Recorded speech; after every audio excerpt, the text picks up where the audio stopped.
Yuk ikut aku berkunjung ke desa Shani Singnapur di India. Kamu tahu kan, desa ini beda dari tempat lain manapun. Penasaran kenapa? Kamu akan segera tahu jawabannya kok. Nah, terlebih dahulu, kamu perlu naik pesawat menuju New Delhi, ibu kota India.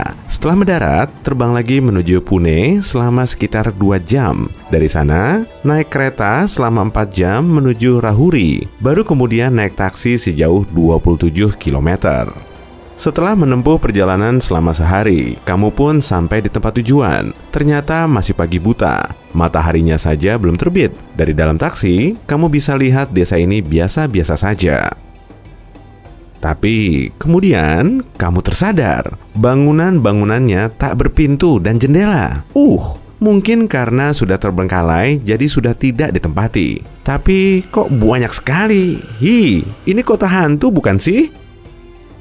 Letihmu pun segera sirna, seolah kamu belum melewati perjalanan panjang dan lama menuju ke sini.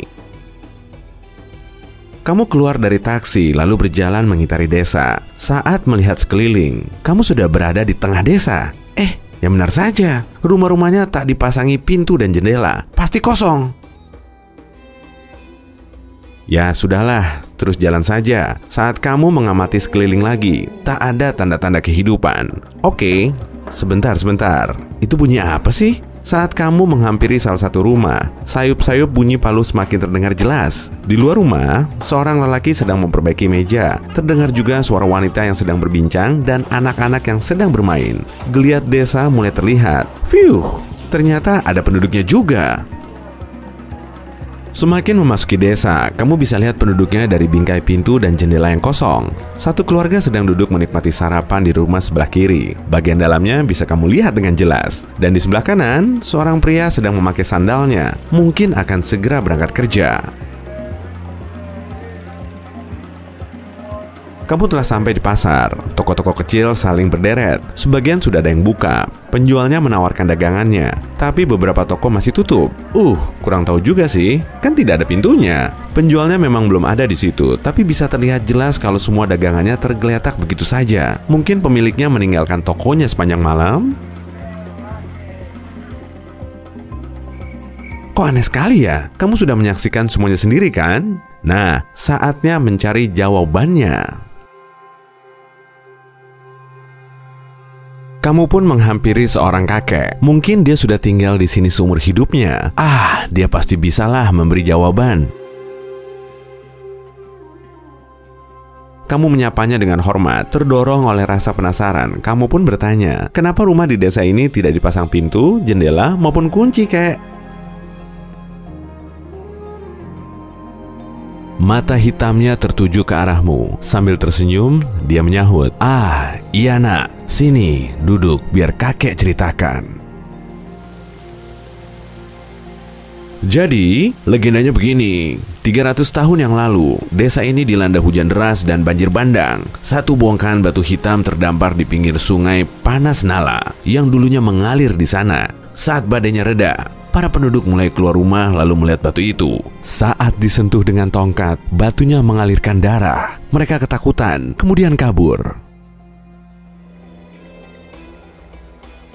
Malam pun tiba. Dalam mimpinya, kepala desa sempat didatangi oleh dewa terngeri di agama Hindu, Shani. Sang dewa berkata, batu itu merupakan simbolnya dan dia ingin tinggal di desa itu. Dia berjanji akan melindungi penduduk desa dari segala mara bahaya, tapi syaratnya cuma satu.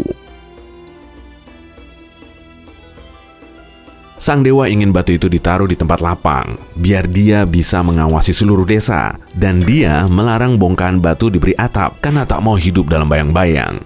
Dan ya, karena batunya sangat kuat, atap pun tidak bisa menahannya. Kemudian, penduduk desa menuruti titah Shani. Batu itu ditaruh di fondasi di tengah desa. Mereka merasa terlindungi karena ada Shani yang selalu mengawasi. Kalau sudah merasa aman, buat apa pasang kunci rumah segala, ya kan? Daun pintunya bagaimana? Lepas saja, biar sang dewa lebih leluasa mengawasinya. Jadi inilah keyakinan mereka. Rumah kami tidak berdaun pintu dan selalu terbuka. Begitupun pikiran kami. Sejak saat itu, mereka hidup damai di bawah perlindungan sang dewa. Siapapun yang berusaha mencuri, dipercaya akan jadi buta. Pelaku tindakan tercela lainnya juga akan dirundung sial selama 7,5 tahun. Aturannya sederhana kok, tidak boleh ada daun pintu. Tradisi ini masih berlaku sampai sekarang loh. Sunny sering memperlihatkan kekuatannya. Di dekat batu itu, terdapat sebuah pohon. Mereka percaya kalau pohon itu tumbuh, cabangnya bisa memayungi batu sakral itu. Tapi setiap kali agak memanjang, cabang itu akan terbakar lalu patah. Saat kejadian, tidak ada korban yang luka-luka. Pada kejadian lain, ada acara pernikahan. Tiba-tiba cuacanya memburuk, lalu petir menyambar pohon. Tak seorang pun terluka, tapi pohon itu terbakar habis selama 12 jam. Dan ajaibnya, pohon itu hijau lagi keesokan harinya. Kejadiannya memang sudah lama berlalu, tapi penduduk setempat masih percaya dengan sang dewa penjaga, jadi masih mempertahankan tradisi ini. Mereka bisa tidur nyenyak di malam hari tanpa perlu mengkhawatirkan pintu maupun kunci. Kamu lihat pagar kecil di ambang pintu itu? Jangan terkecoh. Fungsinya bukan untuk mengusir tamu tak diundang, tapi untuk menghalau hewan liar. Semua aset yang ada di dalam rumah, mulai dari uang, perhiasan, barang berharga, semuanya tergeletak begitu saja. Dan saat mereka keluar rumah, tak ada yang meminta tetangganya untuk mengawasi rumah karena memang tidak diperlukan.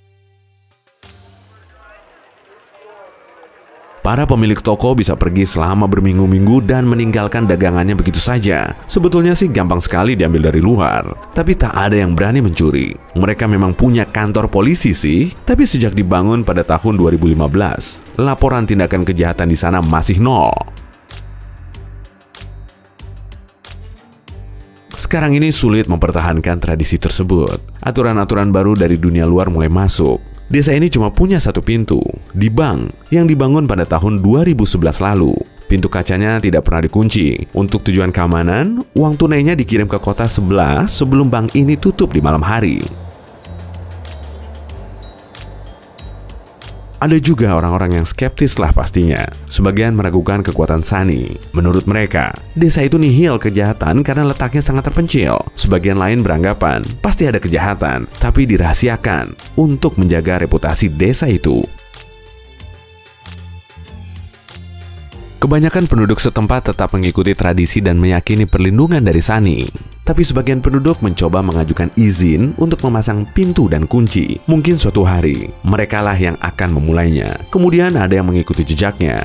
Norma baru pun ditetapkan dan tradisi kuno menghilang. Atau mungkin tempat ini akan tetap mempertahankan kebiasaan yang unik tapi sangat menarik ini. Hey, jika kamu belajar hal baru hari ini, klik tombol suka di video ini, lalu bagikan pada teman-temanmu. Inilah beberapa video menarik lainnya yang bisa kamu tonton. Klik saja video di salah satu sisi layar. Dan ingat, tetaplah di sisi terang kehidupan.